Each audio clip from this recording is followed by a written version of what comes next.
Hello everyone and welcome back. This is just a quick follow-up video for the ABOX A6 projector. So the ABOX official website, the specs for the A6 projector is all over the place, especially the brightness rating. I didn't want to mislead anyone with a brightness rating that is higher than what projector can do, so I put the lowest rating, which is 200 ANSI lumens on my video. But after I have done some testing with the Nebula Prism 2 and it claims it has 200 ANSI lumens and 1500:1 contrast ratio, the A6 is way brighter than the Prism 2, so it's fair to say that the brightness rating for A6 should be somewhat between 200 and 400 ANSI lumens. But at the same time, I have to drop the contrast ratio rating for the A6 to 1000:1 because it doesn't do as well as the Prism 2 when it comes to displaying details in the bright and dark area. And the last thing I need to address is the USB connectivity. During our test with the A6, we know that some of the flash drives might not work, which is a bit inconvenient.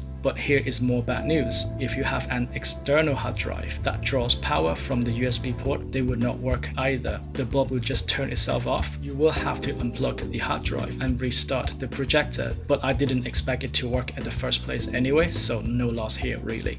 With this little update, I don't think it will change much about what I said about the projector in my previous video. That's all for now. If you find my videos useful, please leave a like and subscribe to support, and I will see you in the next video.